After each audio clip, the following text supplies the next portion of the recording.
তো বন্ধুরা আজকে কিন্তু আমি তোমাদের ইঁচড় চিংড়ি রেসিপি করে দেখাবো। তো তোমরা তো সবাই ইঁচড় চিংড়ি করে খেয়ে দেখেছো আশা করি। তো যেহেতু আমার এটা নতুন চ্যানেল, আমি সব রকম ভিডিও তোমাদের সাথে শেয়ার করব, তাই জন্য আজকে তোমাদের সাথে কিন্তু আমি ইঁচড় চিংড়ি শেয়ার করতে চলে এসেছি। তো বন্ধুরা তোমরা দেখতেই পাচ্ছ আমি কিন্তু ইঁচড়টাকে আর আলুটাকে খুব ভালোভাবে কেটে নিয়েছি, প্রেশার কুকারে সিটি দিতে বসিয়ে দিলাম। আর এদিকে আমি চই, জিরে, পেঁয়াজ, রসুন, আদা, শুকনো লঙ্কা, টমেটো সমস্ত কিছু কিন্তু ভালো করে কেটে নিয়েছি। তো দেখতেই পাচ্ছ বন্ধুরা, আর আমি কিন্তু এগুলো সব বেটেও নিয়েছি। আর সমস্ত মশলা কিন্তু আমি হাতেই বেটে নিই, তার জন্য আমি আগে থেকে মশলাগুলো ভালো করে বেটে রাখি। তো বন্ধুরা এবার দেখতেই পাচ্ছ তোমরা, আমি কিন্তু কড়াইতে সাদা তেল দিয়ে দিলাম। তো এবার আমি সেটাতে জিরে আর শুকনো লঙ্কা ফোড়ন দিয়ে নিচ্ছি। তো বন্ধুরা এবার আমি চিংড়ি মাছটাকে খুব ভালো করে ভেজে নেব। তো চিংড়ি মাছটা ভেজে আমি তুলে রাখবো না বন্ধুরা, তার জন্য কিন্তু আমি একেবারে প্রথমেই চিংড়ি মাছটা তেলের মধ্যে দিয়ে নিলাম। তো এবার তার মধ্যে আমি পেঁয়াজটা দিয়ে দিলাম। এটা কিন্তু আমি সম্পূর্ণ আমার স্টাইলে রান্না করছি বন্ধুরা, তোমরা এইভাবে রান্না করে খেয়ে দেখো, আশা করি তোমাদের অনেক ভালো লাগবে। তো নুন, হলুদ, পেঁয়াজ আর চিংড়িটাকে আমি খুব ভালো করে ভাজা ভাজা করে নেব বন্ধুরা। তো এই দেখতেই পাচ্ছ বন্ধুরা একটু ভাজা ভাজা হয়ে গেছে। এবার আমি রসুনটা আর আদাটাকে বেটে রেখেছিলাম সেটাকে দিয়ে দিলাম। এবার আমি জিরেটা আর শুকনো লঙ্কা আর টমেটো আর চই, এটা আমি সবটা ভালো করে এর মধ্যে দিয়ে দিলাম। তো বন্ধুরা এখানে কিন্তু আমি আজকে শুকনো লঙ্কার গুঁড়ো ব্যবহার করিনি, তার কারণ আজকে কিন্তু আমি রান্নাতে শুকনো লঙ্কা ব্যবহার করেছি, তার জন্য কালারটা কিন্তু এমনিতেই ভালো চলে আসবে। তো তোমাদের যদি মন চায় তো তোমরা দিতে পারো।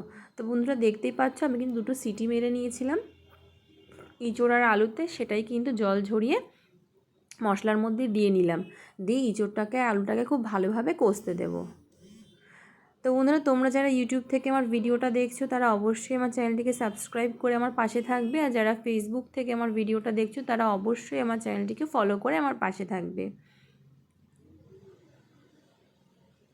তো বন্ধুরা তোমরা দেখতেই পাচ্ছ কোনো রকম গুঁড়ো মশলা ছাড়া কিন্তু কালার খুবই সুন্দর এসেছিলো।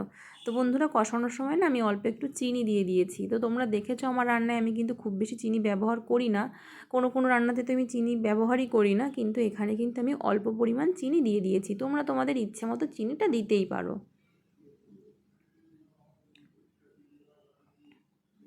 তো বন্ধুরা এবার আমি কিন্তু একটু গরম জল করে নিয়েছিলাম। মশলাটা কষা হয়ে যাওয়ার পর ইঁচড় দিয়ে আলু দিয়ে সমস্তটাই খুব ভালোভাবে কষা হয়ে গেছে, তোমরা দেখতে পাচ্ছ তেলও ছেড়েছিল, তার জন্য কিন্তু আমি এর মধ্যে জলটা দিয়ে দিলাম। বেশ, যেহেতু আমার ইঁচড় আর আলুটা অলরেডি সেদ্ধ আছেই, তো বেশি টাইম আর লাগবে না রান্না হতে। তো জলটা যতক্ষণ না শোকাচ্ছে ততক্ষণ কিন্তু আমি এটাকে সুন্দরভাবে রান্না করব।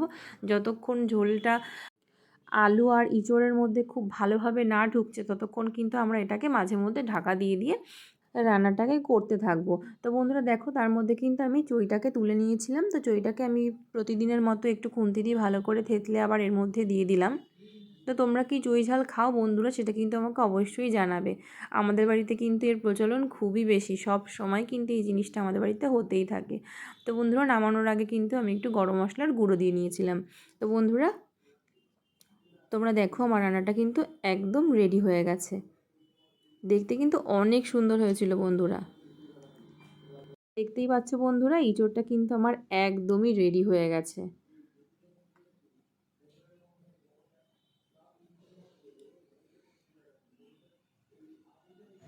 তো বন্ধুরা আজকের এই রেসিপিটা তোমাদের সবার কেমন লাগলো সেটা আমাকে অবশ্যই কমেন্ট করে জানাবে।